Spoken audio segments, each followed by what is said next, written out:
কলকাতা হাইকোর্টের দ্বারস্থ বিষ্ণুপুরের তৃণমূল বিধায়ক দিলীপ মণ্ডল।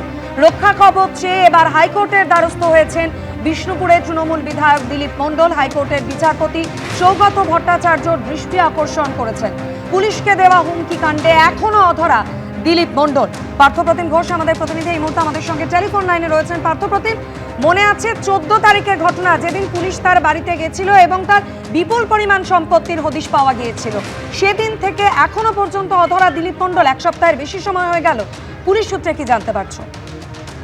পুলিশ শুধু দাবি করা হচ্ছে একটা অভিযোগ না, এরকম কিন্তু গোটা বিশ্বে হওয়ার পরবর্তীকালে তার বিরুদ্ধে একটা অভিযোগ যখন হলো, পুলিশকে হুমকি, বিজেপি কর্মীদেরকে হুমকি, সেই যে মামলা তল্লাশি, যে তল্লাশি তার বাড়ি, তার প্রাসাদ সম যে প্রাসাদ কার্যত একেবারে তার বাগান বাড়ি, সেই সমস্ত জায়গায় পুলিশের তল্লাশি হয়। সেই তল্লাশিতে যায় যখন পুলিশ, তখন কিন্তু পুলিশের খবর পেয়ে তৃণমূল বিধায়ক তিনি আগেই হচ্ছে জানলা টপকে, পাঁচিল টপকে পালিয়ে যায় বলে জানতে পেরেছে পুলিশ। কিন্তু তারপরে তার বিরুদ্ধে আর একের পরে ভুরি অভিযোগ জমা পড়েছে। 2021 সালে পোস্টপল যে ভায়োলেন্স, সেই ভায়োলেন্সের একাধিক অভিযোগ তার বিরুদ্ধে জমা পড়েছে বলে পুলিশের তরফ থেকে দাবি করা হচ্ছে। সিসি ক্যামেরা ফুটেজ পুলিশ সেদিনে সংগ্রহ করে এবং সিসি ক্যামেরা ফুটেজ স্থানীয় সূত্রে যেটা দেখতে পাচ্ছ, দিলীপ মণ্ডল অর্থাৎ বিধায়কের পালিয়ে যাওয়ার ছবি। কিন্তু এক সপ্তাহ হয়ে যাওয়ার পরেও 14 তারিখের পরবর্তীকালে এখনো পর্যন্ত দিলীপ মণ্ডল অর্থাৎ বিধায়কের কোনো নাগাল কিন্তু পুলিশ পায়নি। সোশ্যাল মিডিয়ায় এসে সে দুবার তার বিভিন্ন পোস্ট করেছে, তার বার্তা দিয়ে সে পোস্ট করেছে। পাশাপাশি হচ্ছে তার ছেলে, তার বাড়িতে যখন পুলিশ জানাচ্ছে তল্লাশি অভিযান হয়, সেখান থেকে যে ইনপুট তারা পায় তার ভিত্তি করে যে তার ছেলের একটা গাড়ি থামায় ডায়মন্ড হারবারে এবং সেখানে তার ছেলের কাছ থেকে একটা আগ্নেয়াস্ত্র এবং পাশাপাশি 4 রাউন্ড কার্তুজ সেটাও কিন্তু উদ্ধার হয়েছে। তার ছেলেকে গ্রেপ্তার করা হয়েছে, কিন্তু বিধায়কের কোনো রকম ভাবে কোনো খোঁজ 14 তারিখের পর থেকে কিন্তু পুলিশ এখনো পর্যন্ত পায়নি। পুলিশ জানাচ্ছে তার খোঁজে যখন তল্লাশি অভিযান, সেই তল্লাশি অভিযান বিভিন্ন জায়গাতে এখনো পর্যন্ত জারি রয়েছে। ধন্যবাদ পার্থপ্রতিম। 29 এপ্রিল ব্যাপক কারচুপির অভিযোগে ফলতার নির্বাচন বাতিল করে দেয় কমিশন। আর বৃহস্পতিবার সেই ফলতায় সুষ্ঠু ও শান্তিপূর্ণ পুনর্নির্বাচনের সাক্ষী থাকলেন এলাকার বাসিন্দারা। আক্ষরিক অর্থেই ভয় আউট, ভরসা ইন হলো সেখানে। একদম একদম একদম একদম হাসি মুখে ভোট দিয়েছি। একদম একদম ওকে। নেই অশান্তি, নেই রক্তপাত, নেই বেনিয়ম কারচুপি। আগের কলঙ্ক মুছে এক কথায় শান্তিপূর্ণ ভোটের সাক্ষী থাকলো ফলতাবাসী। পুনর্নির্বাচনের দিন আক্ষরিক অর্থে ভয় আউট, ভরসা ইন হলো ফলতায়। এই প্রথমবার নিজের ইচ্ছা ভোট দিচ্ছি, স্বাধীনতায় ভোট দিচ্ছি। 90% পোল রিপোলে হয়েছে। বিশেষ করে 10 বছর বঞ্চিত থাকা ভোটাররা উৎসবের মতো ভোট দিয়েছেন। গ্রামবাসীরা সবাই মিলিত হয়ে ভারতীয় জনতা পার্টির শাসনকালে প্রথম একটি নির্বাচন গণতন্ত্রের মহোৎসবের মতো কিভাবে উৎসবের আকার নিতে পারে, ফলটা দেখলেই সারাটা দিন কেমন যাবে ভোরবেলায় বোঝা যায়। 29 এপ্রিল ব্যাপক কারচুপির অভিযোগে গোটা ফলতা নির্বাচনী বাতিল করে দেয় নির্বাচন কমিশন। আর বৃহস্পতিবার পুনর্নির্বাচনে ফলতা জুড়ে দেখা গেল ঢালাও নিরাপত্তা। সিও দপ্তরের কন্ট্রোল রুম, আর এই কন্ট্রোল রুম থেকেই কিন্তু নজরদারি চলছে সমস্ত বুথে। এখানে রয়েছে ওয়েবকাস্ট। এই ওয়েবকাস্টে দেখা যাচ্ছে কোন বুথে কিভাবে ভোটাররা আসছেন, ভোট দিচ্ছেন। এই হলো ফলতার হাসিমনগর। দ্বিতীয় দফার ভোটের পর এই এলাকা থেকেই তৃণমূলের বিরুদ্ধে একগুচ্ছ অভিযোগ তুলেছিলেন এলাকাবাসীদের একাংশ। সেই ছবিতেও আসলো আমূল পরিবর্তন। দক্ষিণ 24 পরগনা ফলতায় আবারও ভোটের লাইনে দাঁড়িয়েছেন ভোটাররা। এবং আমি যে জায়গায় দাঁড়িয়ে রয়েছি হাসিমনগর, যে হাসিমনগরে এলাকার বাসিন্দারা একেবারে যে দ্বিতীয় দফায় ফলতায় নির্বাচন হয়, সেই নির্বাচনের পর এই এলাকা একবার উত্তপ্ত হয়ে ওঠে। স্থানীয়রা বারবার বলতে থাকে যে বিষয়টা, সেটা হচ্ছে তারা কোনোদিনও ভোট দিতে পারেন না। এমনকি গত 29 তারিখে যে দ্বিতীয় দফায় নির্বাচন হয়, সেখানে ভোট দেওয়ার পরবর্তীকালে তাদের উপর হামলা হয় বলে অভিযোগ, এবং তার পরবর্তীকালে তারা আবারও ভোটের লাইন। আজকে ভোট দিলেন? হ্যাঁ, আর ধমকানি চমকানি নেই, কোনো রাস্তা গ্যাঞ্জাম নেই, তৃণমূলের নেতারাও নেই। এটা থেকে দূরত্ব, এটা থেকে শান্তি। আজকাল খুব ভালো, ভীষণ ভালো।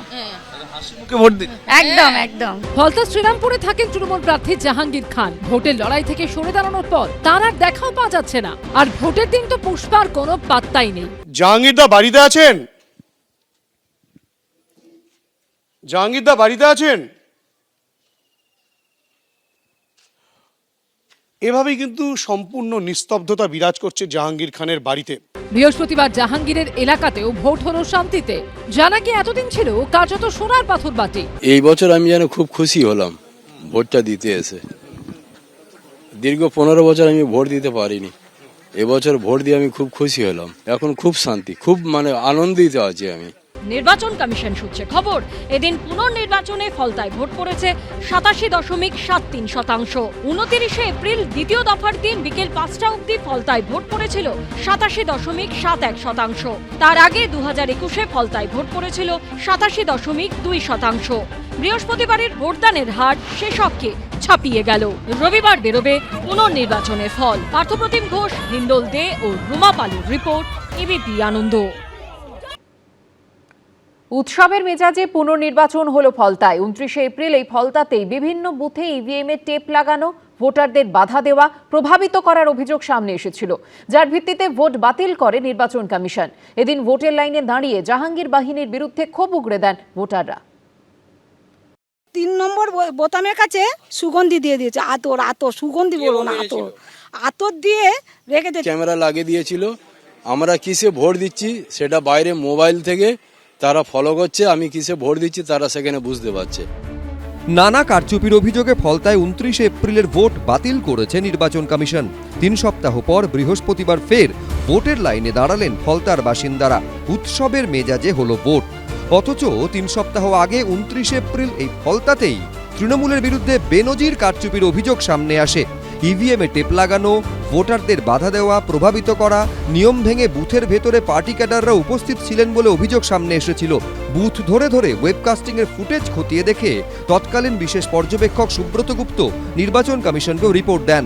রিপোর্টে উঠে আসে চাঞ্চল্যকর তথ্য, যার ভিত্তিতে গোটা ফলতায় ভোট বাতিল করে পুনর্নির্বাচনের ঘোষণা করে নির্বাচন কমিশন। সেই পুনর্নির্বাচনের লাইনে মুখ খুললেন ফলতার বাসিন্দারা, জানালেন কিভাবে ভোট করাতো তৃণমূল নেতা জাহাঙ্গীর খানের দলবল।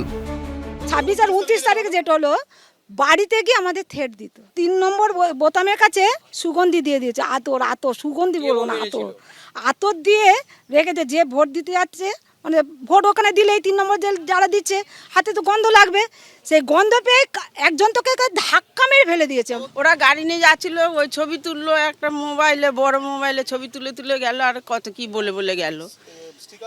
এবারে ইয়েতে গেছি, ওর আগে স্টিকার মেরে দিয়েছিল, হাত ছুঁয়ে, আমাদের সব হাত ছুঁয়ে দেখতেছিল। একই সঙ্গে অনেকের অভিযোগ, বুথের ভেতর ভোটদান প্রক্রিয়াকেও নিয়ন্ত্রণ করত জাহাঙ্গীর বাহিনী। এর আগে যে ভোটটা হয়ে গেছে, স্কুলে ক্যামেরা লাগিয়ে দিয়েছিল, আমরা কিসে ভোট দিচ্ছি সেটা বাইরে মোবাইল থেকে তারা ফলো করছে, আমি কিসে ভোট দিচ্ছি তারা সেখানে বুঝতে পারছে। যদি আমি অন্য কোনো জায়গায় ভোট দিতাম, আমাকে বাইরে গেলে মারত। শান্তিপূর্ণ, আজকের খুব শান্তি এবং আমি খুব খুশি হলাম ভোট দিতে এসে। 29 এপ্রিল দ্বিতীয় দফার ভোটের দিন ফলতার 79 ও 80 নম্বর বুথে ইভিএমে টেপ লাগানোর অভিযোগ উঠেছিল। 80 নাম্বার বুথ এবং 79 নাম্বার বুথ আগের মারে টেপ মারা ছিল 29 তারিখ। হ্যাঁ, 29 তারিখে আমরা ভোট দিতে গিয়ে ধরেছি বলে আমাকে ট্রেনিং করা হয় রাত্রে এবং মারার চেষ্টা করা হয়। ভালোভাবে শান্তিভাবে আমরা ভোটটা দিতে পেরেছি। আগে কি আমাদের ভোট দিতে দেয় না,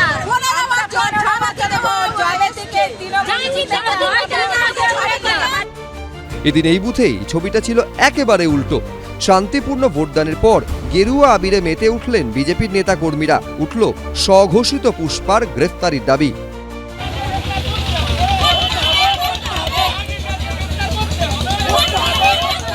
ভয় দেখানো, মানে আতর লাগানো, সেলোটে মেরে দেওয়া, স্পাই ক্যামেরা লাগানো, মানুষের মধ্যে ভয় সৃষ্টি করা, বিজেপিকে টিএমসিকে ভোট না দিলে যদি বিজেপিকে ভোট দেওয়া হয় ঘর বাড়ি ছাড়া করা হবে, না হলে মারধর করা হবে।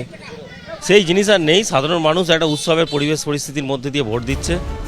জাহাঙ্গীর উধাও, কঠোর নিরাপত্তার মধ্যে শান্তিতেই পুনর্নির্বাচন হলো ফলতায়। এখন দেখার 24 এপ্রিল ভোটের ফল কি হয়।